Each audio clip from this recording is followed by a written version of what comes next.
fait ce que manger là et mange. Salut à tous, j'espère que vous allez bien. Aujourd'hui on se retrouve dans une nouvelle vidéo. Bon, je sais pas comment commencer cette vidéo. Je ne sais même pas comment la commencer. Bon, pour faire ça fait 11 mois que j'ai accouché. Et en fait il y a des gens, quand j'ai dit j'ai accouché, mais rien comme ça, ils sont passés où tes kilos? Où tes kilos? Kilos. J'ai dit mais c'est tout le temps ça, kilos. Mais demande-moi, ton enfant c'est une fille ou c'est un garçon? Il va bien, elle est en bonne santé. Tu vois les trucs comme ça. Mais non, ils sont passés où tes kilos et tout. J'ai dit wesh, ça va 2 secondes. Parlons d'autre chose, on parle que de poids. Moi j'ai l'impression qu'on parle que de poids. C'est qu'avant j'entendais beaucoup le poids.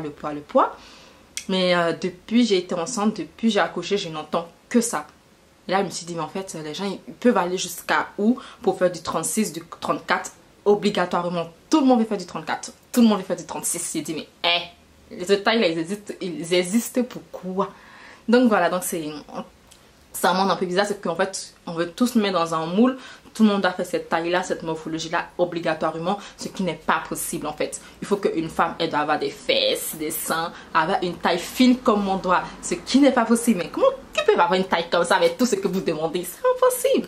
Du coup, je me suis dit, allons voir les 10 pires régimes qui peuvent exister. Il y en a des milliers, des centaines, des milliards et tout. Et là, je me suis dit, bon, je vais prendre ce que je conseille les pires. Et on va regarder ça ensemble. Donc dites-moi en commentaire ce que vous en pensez. Et pour ceux qui ne sont pas encore abonnés à cette chaîne, je vous invite à vous abonner. Après je précise que je ne suis pas diététicienne, je ne suis pas médecin, je ne suis rien. Mais je ne vous conseille pas de faire ces régimes-là. Je ne vous conseille absolument pas. Mais bon, allons-y, c'est parti. Alors, régime numéro 1, le régime du corset. C'est vrai qu'on a même vu à la télé, franchement c'est un truc qui a explosé. Les filles elles veulent mettre un corset pour avoir vraiment cette taille comme ceci. Là je me dis déjà moi je galère avec un soutif. Quand je mets un soutien-gorge toute la journée, la première des choses que je vais faire quand je rentre chez moi c'est de l'enlever. Et là ils vivent carrément avec. C'est un truc de malade, c'est limite une thérapie. C'est juste ce genre en groupe et tout. Il doit mettre un corset. Et au fur et à mesure que ta taille s'amincit, tu mets.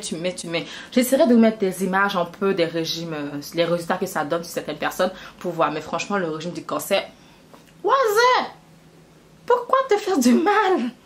Pourquoi te faire du mal? Donc le régime a pour but d'avoir une taille de guêpe.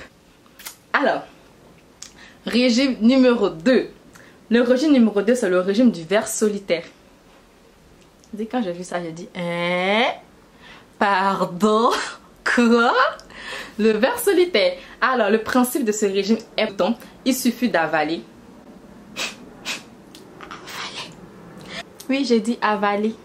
Un ver solitaire qui mange tout ce que toi tu manges. En fait, le ver, il va tout manger à l'intérieur de toi. Déjà, tu avales un verre. Déjà, je crois que le principe d'aller chercher un verre, de le mettre dans sa bouche et de te dire qu'il est en train de manger tout ce qu'il y a à l'intérieur de toi. Pardon, mais où va le monde? Au bout d'un moment, on se pose la question de ce qu'il y a là. Hein. C'est un truc de malade. Cette technique mincit sévèrement. Mais en gros, si vous voulez, ça marche, mais c'est dangereux. Mais c'est très dangereux pour la santé et on peut mourir. Donc en fait je me suis dit ouais j'ai maigri mais en fait je vais mourir. Ça sert à quoi? Qui va regarder ta taille? Ton poids va regarder si t'es mince ou si t'es grosse. En fait ton squelette, que la chair est pas, c'est fini hein. N'importe quoi. Ensuite le régime du respirianisme. Rien que le nom de ce régime est un véritable inespi. Les adeptes de cette pratique ne se nourrissent que de l'air et de la lumière. Ils sont persuadés de pouvoir se passer d'apports énergétiques. Bien entendu, ce régime est véritablement... Bref, en fait, ce régime, c'est de ne plus manger, c'est de respirer. Je mange plus, je respire l'air. Franchement, pour faire les économies, c'est nickel. Il n'y a plus besoin d'aller acheter quoi que ce soit. Tu ne fais que respirer. Et la lumière qui t'apporte de l'énergie dans ton corps. C'est pas mal ça. Hein? Qu'au bout de 2 heures, moi j'ai faim quoi. Alors, l'alcoolorécie. L'alcoolorécie quand même. Déjà, l'alcool c'est un danger. Et là, ça vient dans un régime. Donc, ce principe de ce régime est manger le moins possible. Bon, comme tous les régimes, c'est de manger le moins possible. Et tout au long de la journée, pour pouvoir boire de l'alcool le soir. En gros, tu ne manges pas toute la journée pour pouvoir boire de l'alcool le soir. Non, en fait, quand tu bois l'alcool le soir, ce qui va te permettre de ne pas avoir de carences nutritionnelles, parce qu'on sait que pour bien tenir, il faut avoir assez de nutriments dans le corps. Donc l'alcool le soir va permettre de ne pas avoir de carences nutritionnelles. Mais ce que ça vous bousille le foie. Une cirrhose est bienvenue. Mais c'est bien de faire un régime. Mais après, finis ta vie sans aller d'hôpital. Mais en fait, ton régime va être fait direct. Hein? La bouffe de l'hôpital, bonjour, tellement c'est bon. Donc, pardon, on passe notre chemin. Régime numéro 5. La sonde nasogastrique. Avec ce régime, on ne mange rien pendant 10 jours. Déjà fait le ramadan. De manger à l'aube et attends jusqu'au coucher du soleil. Ce n'est pas si facile que ça. Mais ne pas manger pendant 10 jours. 10 quoi? 10 jours. Pas 10 heures, 10 jours. Ne pas manger pendant 10 jours. Et on introduit dans son nez une sonde qui descend jusqu'à dans son estomac. Point. Attendez. Déjà, ça y a un truc qui vit dans la réalité. Il y a des enfants qui naissent avec un problème d'intestin, qui n'ont pas, pardon, qui ont 1 cm d'intestin, je dis ça comme ça, qui se nourrissent que avec une sonde dans le nez. Déjà, c'est un calvaire pour les parents de vivre ça. C'est un calvaire pour l'enfant. C'est un truc de malade, même pour les adultes aussi. Et là, tu te dis, j'ai fait un régime et j'ai jamais fait ça. J'ai fait subir ça pour maigrir. Mais où dans le monde, quoi? Pas réfléchir un peu ou non?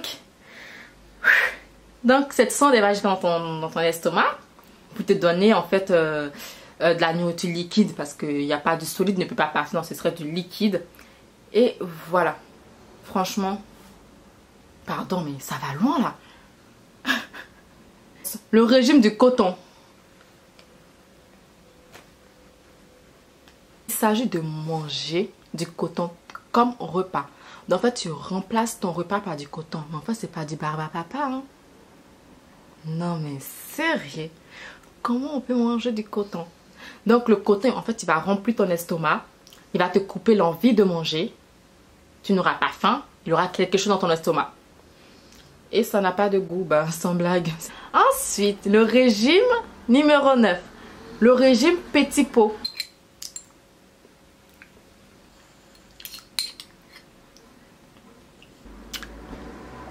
Bah quoi? C'est bon? Donc, le régime du petit pot. Ah, c'est bon. Le régime du petit pot, c'est un régime de stars hollywoodienne, sans blague. Donc les stars comme Jennifer Aniston, vous voyez les gens comme ça là. Donc c'est un régime en fait qui consiste à manger des petits pots pour bébé. Donc en fait il faut manger 14 petits pots pour bébé toute la journée. En fait je me demande en fait comment ils font en fait. Qui se lève le matin qui se dit je vais inventer ce genre de régime. Tu te dis quoi dans ta tête? Ah, je sais pas, mais il y a des gens qui sont malades en fait. Ensuite, régime numéro 10. Le régime belle au bois dormant. Ça allait être intéressant ça. Donc bref, le régime c'est un principe très simple. Il suffit de prendre des sédatifs pour dormir le plus souvent possible. C'est vrai que quand tu dors, tu manges pas. Mais ça, il n'y a pas besoin de prendre des sédatifs. En fait, tu travailles toute la journée, après tu dors. Donc en fait, quand tu dors, tu manges pas. Du coup, tu perds du poids. C'est le but de ce régime. Franchement,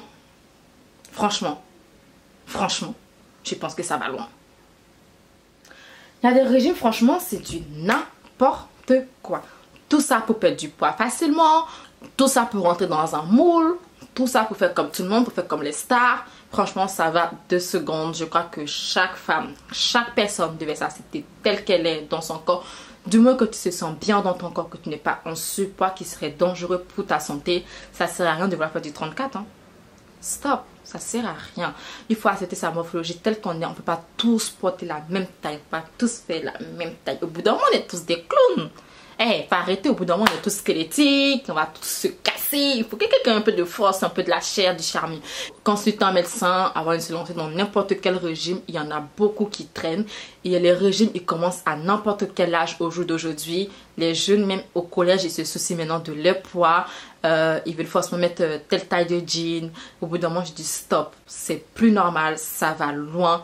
Il y a des suicides. Là, je le prends à la rigolade, mais il y a beaucoup de suicides à cause du poids. Des filles qui sont mal dans leur peau. Donc, ça m'amène à faire ce genre de régime que je trouve que ça va loin. Par exemple, manger du verre, s'abstenir de manger, s'abstenir de boire, dormir. En fait, ils sont mal dans leur peau parce que à l'image, même que ce soit à la télé, on montre que des femmes qui font une certaine taille. Tu peux pas obtenir un certain métier parce que tu as une morphologie qui n'y va pas. Il y en a qui se font exclure de leur travail parce qu'ils ne rentrent pas dans le code morphologique imposé par la société, même si on ne le dit pas verbalement, même s'il n'y a pas un test qui le dit, on le ressent et on le vit. Beaucoup de femmes le vivent très mal. Donc c'est pour ça que j'ai fait cette vidéo là, pour essayer d'en parler, la souffrance que certaines endurent pour pouvoir faire certaines tailles. Parce qu'on pense que faire du 36, du 34, ce serait de se sentir bien dans sa peau. Or non, il y a plein de facteurs qui vont dire non, parce qu'il y a des femmes qui sont fines mais qui vivent de cholestérol toute leur vie. Je trouve que c'est une vie qui est bien. Il y en a même, ils sont même pas encore enceintes, ils n'ont même pas trouvé le mec qui va les mettre enceinte, qui se pose déjà la question comment je vais perdre mes kilos de grossesse. Je crois que ça va loin, ça va très loin, et il y en a énormément qui souffrent. Avant on parlait des femmes. Aujourd'hui, on parle de tout le monde, que ce soit monsieur, madame, la petite fille au collège, le petit garçon au collège. Tout le monde se soucie de son apparence. Quand le bébé est bien enrobé, qu'à des jours, c'est mignon. Mais après, quand ça commence à être trop, on dit, oh, il va falloir te faire un régime à ton enfant, il commence à devenir gros. Stop. On parle de régime déjà à des nourrissons. Donc, où veut-on aller? On peut faire du 34, on peut faire du 36. Mais lorsqu'on ne se sent pas bien dans sa peau, c'est zéro. Donc en tout cas, je vous encourage tous à ne pas se lancer dans ce genre de régime, à d'abord se sentir bien dans sa peau, à consulter un médecin avant de faire quoi que ce soit.